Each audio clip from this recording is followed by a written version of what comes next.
मेरा नाम डॉक्टर जितेंद्र रोहिला है और मैं कैंसर सर्जन हूँ। मैं फोर्टिस हॉस्पिटल मोहाली में काम करता हूँ और मैं जीआई जो पेट के कैंसर हैं उसमें मैं स्पेशलाइज करता हूँ। तो आज हम यहाँ पर इकट्ठे हुए हैं प्रेस कॉन्फ्रेंस करने के लिए, जिसमें कि हम एक काफ़ी इम्पॉर्टेंट केस डिस्कस करने आए हैं, जिसमें कि एक 42 ईयर ओल्ड यंग महिला थी जिनको कि लैटिन के रास्ता रेक्टम का कैंसर डायग्नोस हुआ था। तो उसको हमने फोर्टिस कैंसर हॉस्पिटल में ट्रीट किया है। ये हम इसलिए यहाँ पर लेकर आए हैं क्योंकि देखिए लैटिन के रास्ते का जब कैंसर होता है तो मेजॉरिटी ऑफ द जो पेशेंट होते हैं उनका सबसे बड़ा जो डर होता है कि हमें क्या स्टोमा बैग कोलोस्टोमी लगेगा या नहीं लगेगा। तो इनके केस में भी हमारे पास ये चैलेंज था क्योंकि इनका रेक्टम का कैंसर नीचे था, विदिन 5 सेंटीमीटर था नीचे के रास्ते से, तो उसको बचाना एक बहुत बड़ा चैलेंज होता है। तो इनको हमने हमारे यहाँ पे जो इन्वेस्टिगेशन वगैरह किया, फिर हमने ट्यूमर बोर्ड में डिस्कस किया। पहले रेडिएशन थेरेपी देके उसको छोटा किया गया, फिर हमने रोबोटिक सर्जरी की मदद से इसको स्फिंक्टर बचाया, इनका लैट्रिन का रास्ता बचाया इनका, और परमानेंट स्टोमा बैग भी इनका अवॉइड किया। अभी अपना ट्रीटमेंट कंप्लीट कर चुकी हैं और इनका स्टोमा जो टेम्पररी हमने लगाया था वो हम बंद कर चुके हैं और अपना नॉर्मल जीवन व्यतीत ये कर रही हैं। तो इस वीडियो के माध्यम से मैं आपको ये बताना चाहूँगा कि अगर हम आधुनिक ट्रीटमेंट मोडालिटीज से ट्रीटमेंट करते हैं, जिसमें कि रोबोटिक सर्जरी एक बहुत इंपॉर्टेंट माध्यम है उसका।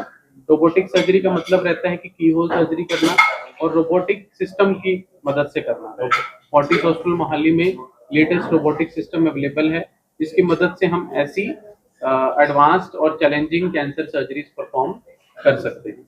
सर क्या आने वाले टाइम में क्या फोर्टिस हॉस्पिटल जो सिरसा और ये मालवा बेल्ट है, ये कैंसर के अंदर काफी ज्यादा प्रभावित है, क्या आपका कोई सेंटर यहाँ आसपास कोई आप लोग ओपीडी या कोई सिस्टम शुरू करना चाहते हैं? ओपीडीज तो डेफिनेटली हमारे बहुत सारे वर्किंग है ओपीडी, और आगे वाले टाइम में हम मैनेजमेंट से बात करके डेफिनेटली इसमें वर्क करना चाहेंगे।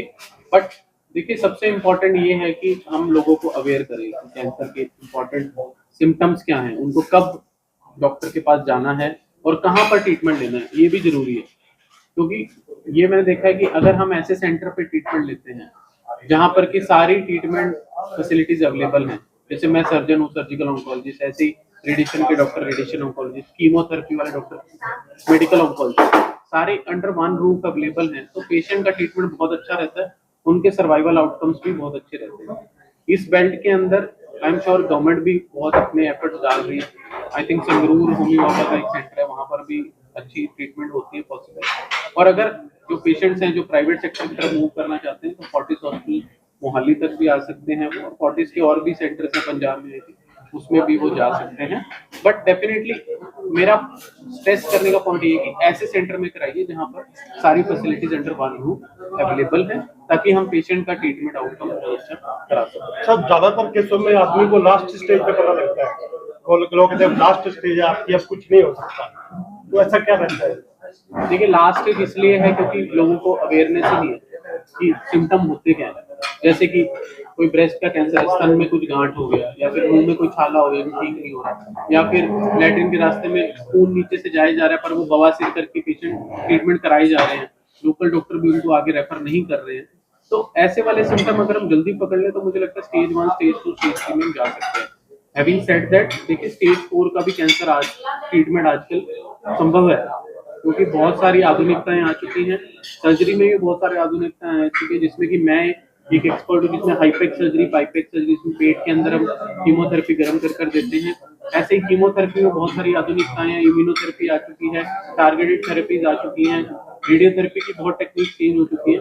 तो हताश मत होइए, अगर कोई लेट स्टेजेस में भी किसी का डायग्नोज होता है तो हम उसको मीनिंगफुल सर्वाइवल, बहुत अच्छा सर्वाइवल आगे दे सकते हैं। हैविंग सेड दैट, ऐसी जगह पे ट्रीटमेंट कराएं जहां सारी फैसिलिटीज अवेलेबल। तो कुछ लोगों में एक भावना है कि सर्जरी के बाद कैंसर ज्यादा फैलता है, तो इस कारण लोग, बहुत से लोग इसको अवॉइड कर देते हैं, इसके बारे में? देखिए ये बहुत बड़ी मिथ है।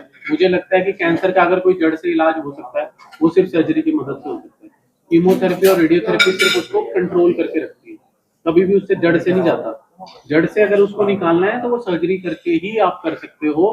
जड़ से निकालने का मतलब कैंसर जहाँ पे ओरिजिनेट हो रहा है वहां को निकालना, आसपास के लिम्फ नोड निकालना, बाद में उसको जोड़ना भी। अगर हम ये कर पाते हैं तो मुझे लगता है सर्वाइवल बेस्ट है। स्टेज 1 में तो सिर्फ सर्जरी से इलाज हो जाता है पूरा, कीमो की भी जरूरत है, रेडिएशन थेरेपी की भी जरूरत है। स्टेज 2 में 50% लोगों को सिर्फ कीमो लगती है, सर्जरी से पूरा इलाज होता है। स्टेज 3 में सबको कीमो लगती है, सर्जरी भी होती है पॉसिबल। इवन स्टेज 4 में भी सर्जरी का बहुत इंपॉर्टेंट रोल है। तो सर्जरी से बिल्कुल नहीं घबराना, ये बहुत बड़ी मिथ है। जैसे कि मैं बोल रहा था कि रोबोटिक सर्जरी का लोग सोचते हैं कि रोबोट सर्जरी कर रहा है, ये भी बहुत बड़ी मिथ है। ऐसे ही ये बॉडी मिथ है। एक और मिथ है लोगों के मन में कि बायोप्सी नहीं करानी, बायोप्सी करा लिया तो छिड़ जाएगा कैंसर, ये भी बहुत बड़ा मिथ है। देखो बायोप्सी करनी इसलिए जरूरी है, पहली बात तो कैंसर पता चलेगा कि किस टाइप का है। कुछ कैंसर ऐसे होते हैं, मैं बताता हूँ आपको, लिम्फोमा टाइप के कैंसर है, या कुछ ऐसे जर्म सेल ट्यूमर टाइप के कैंसर है, जिसके अंदर हम सीधा अगर सिर्फ पेशेंट को 2-3 कीमोथेरेपी देते पूरा ट्यूमर गायब हो जाता है, सर्जरी करने की जरूरत नहीं होती। ऐसे कुछ कैंसर ऐसे जिसमें सर्जरी कर दी सिर्फ और कीमो की जरूरत नहीं, तो वो कैसे पता चलेगा आपको? बायोप्सी नहीं करोगे तो पता कैसे चलेगा? बायोप्सी करने से हमारे आगे के रास्ते सारे खुल जाते हैं, बायोप्सी नहीं करोगे तो कुछ। और बायोप्सी करनी बहुत जरूरी है, बहुत जरूरी, करनी ही करनी है। बायोप्सी के बिना कोई कैंसर ट्रीटमेंट, डायरेक्टेड ट्रीटमेंट नहीं देना चाहिए। ओके, थैंक यू डॉक्टर साहब।